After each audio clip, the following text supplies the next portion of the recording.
তো আজকে আমি যে টপিক নিয়ে কথা বলবো সেটা হচ্ছে কর্পোরেট রিপোর্টিং। কি বললাম? Corporate reporting. কর্পোরেট রিপোর্টিং জিনিসটা আমরা বিকম এ পড়ে থাকি, আবার এমকম এও পড়ে থাকি। তো কর্পোরেট রিপোর্টিং জিনিসটা কি, এটা শুনে ম্যাক্সিমাম স্টুডেন্টরা ঘাবড়ে যায় যে কর্পোরেট রিপোর্টিং বাবা জিনিসটা কি। কিন্তু আমি খুব সহজ করে সবাইকে বোঝানোর চেষ্টা করব তোমাদের যে কর্পোরেট রিপোর্টিং জিনিসটা আসলে কি। তো কর্পোরেট রিপোর্টিং বোঝানোর আগে আমি একটা টার্মকে তোমাদের সামনে তুলে ধরতে চাই, যেটা হচ্ছে রিপোর্টস। কি বললাম? রিপোর্টস। রিপোর্টস মানে কি?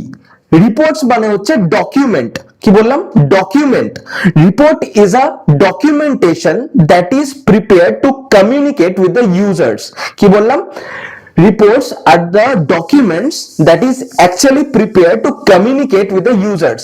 মানে কি, একটা ডকুমেন্ট যেটা প্রিপেয়ার করা হয় ইউজারদের সাথে কমিউনিকেট করার জন্য।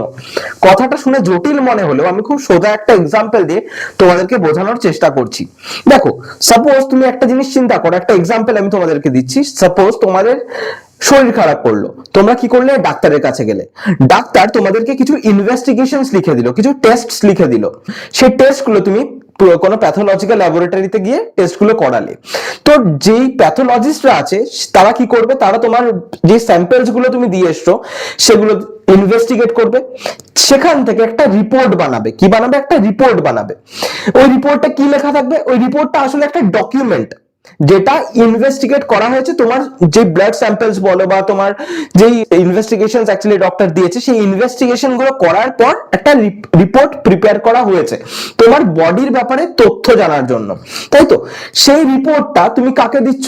সেই রিপোর্টটা তুমি নিয়ে চলে যাচ্ছ ডাক্তারের কাছে। ডাক্তার সেখান থেকে কি ডায়াগনোসিস করছে যে তোমার শরীরে আসলে কি হয়েছে।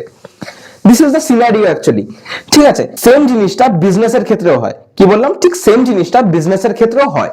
তো বিজনেসের ক্ষেত্রেও it is very important to prepare reports. আমরা বিজনেসেও রিপোর্টস প্রিপেয়ার করি। কেন রিপোর্টস প্রিপেয়ার করি? To know the exact financial position as well as the financial result of the business. বিজনেসের কি ফলাফল চলছে, বিজনেসে কতটা পরিমাণ লাভ হচ্ছে বা কতটা পরিমাণ ক্ষতি হচ্ছে, নাকি কতটা পরিমাণ অ্যাসেটস আছে বা কতটা পরিমাণ লায়াবিলিটিস আছে, এটা চেক আউট করার জন্য আমরা ফাইন্যান্সিয়াল রিপোর্টস প্রিপেয়ার করি। কি প্রিপেয়ার করি? Financial reports.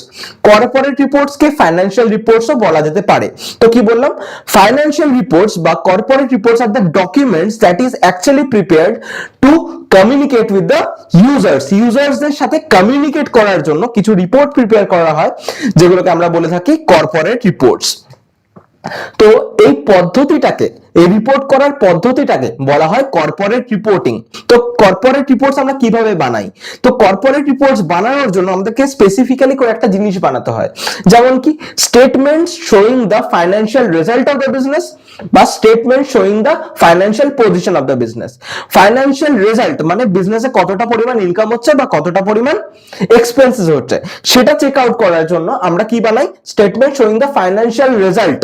তাই তো? রেজাল্ট মিন্স কি? বিজনেসে কতটা পরিমাণ লাভ হয়েছে বা কতটা পরিমাণ লোকসান হয়েছে, সেটা আমরা চেক আউট করি।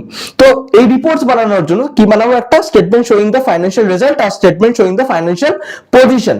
ফাইন্যান্সিয়াল পজিশন বলতে কি বললাম? আমি আগেও বললাম যে বিজনেসে কতটা পরিমাণ অ্যাসেটস আছে বা কতটা পরিমাণ লায়াবিলিটিস আছে, সেটা চেক আউট করার জন্য আমরা ফাইন্যান্সিয়াল রিপোর্টস বানাই। তো এখান থেকে যারা ইউজার্স আছে, আমরা যে রিপোর্টসটা বানাচ্ছি, ঠিক যেমন বললাম আমাদের শরীরের ক্ষেত্রে ইউজার্স হচ্ছে ডক্টর, ঠিক তেমনি বিজনেসের ক্ষেত্রেও অনেক ইউজার্স আছে। যেমন ইন্টারনাল ইউজার্স হয়, এক্সটার্নাল ইউজার্স হয়। আমরা ফাইন্যান্সিয়াল রিপোর্টস প্রিপেয়ার করি। এটা প্রিপেয়ার করি কেন? এটা আমরা প্রিপেয়ার করি আমাদের ইউজার্সদের জন্য। কাদের জন্য? ইউজার্সদের জন্য। ইউজার্স কারা কারা হয়? একটা ইন্টারনাল ইউজার্স হয় আর একটা এক্সটার্নাল ইউজার্স হয়। কি বললাম? একটা ইন্টারনাল ইউজার্স আর একটা এক্সটার্নাল ইউজার্স। ইন্টারনাল ইউজার্স এর মধ্যে কে কে পড়ছে? ইন্টারনাল ইউজার্সদের মধ্যে পড়ছে ম্যানেজমেন্ট, পড়ছে ম্যানেজমেন্ট, এমপ্লয়িজ,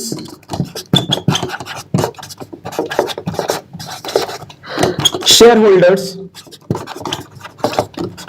আরো অনেক আছে। এরা ইউজুয়ালি ইন্টারনাল ইউজার্স। এদের ফাইন্যান্সিয়াল রিপোর্টস এর তথ্যর প্রয়োজন কেন পড়ে? To make decisions. ডিসিশন নেওয়ার জন্য এদের কি প্রয়োজন?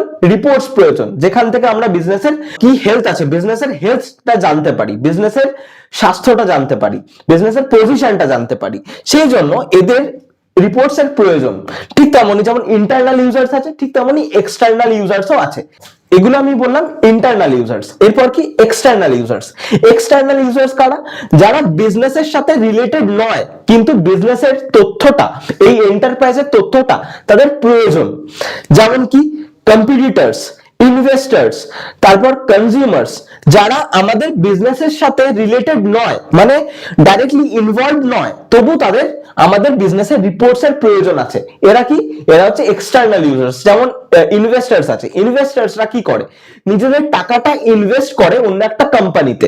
তো আমার একটা কোম্পানি আছে, আমার বিজনেসের ফাইন্যান্সিয়াল হেলথ না জেনে কোনো একটা ইনভেস্টর কি আমার বিজনেসে টাকা ইনভেস্ট করবে? কখনোই করবে না। তার আগে আমাদেরকে কি করতে হবে? তাদেরকে দেখাতে হবে যে আমার বিজনেসের হেলথ কি আছে, আমার বিজনেসের ফাইন্যান্সিয়াল হেলথ কি আছে। সেটা আমরা দেখাবো কি দিয়ে? সেটা আমরা অবশ্যই দেখাবো থ্রু রিপোর্টস দিয়ে। তাহলে আমি কি বললাম? Reports are the documents that is actually prepared to communicate with the users. তাহলে আই হোপ তোমাদের কর্পোরেট রিপোর্টিং জিনিসটা কি সেটা ক্লিয়ার হলো। কর্পোরেট রিপোর্টস জিনিসটা কি বা ফাইন্যান্সিয়াল রিপোর্টস জিনিসটা কি সেটা ক্লিয়ার হলো। এটাই হচ্ছে total basic concept of corporate reports. এটা একদম কঠিন জিনিস নয়, একদম সহজ জিনিস। এটা নিয়ে ঘাবড়াবার কোনো কারণ নেই, ঠিক আছে? আমি তোমাদেরকে খুব সিম্পল ভাবে বোঝানোর চেষ্টা করলাম যে কর্পোরেট রিপোর্টস কি জিনিস। যদি এর পরেও কোনো সমস্যা থাকে তাহলে অবশ্যই আমার সাথে কন্ট্যাক্ট করতে পারো, কমেন্ট করতে পারো, কমেন্টে তোমাদের প্রবলেমস গুলো বলতে পারো। আমি ট্রাই করব তোমাদের প্রত্যেকজনকে রিপ্লাই করার।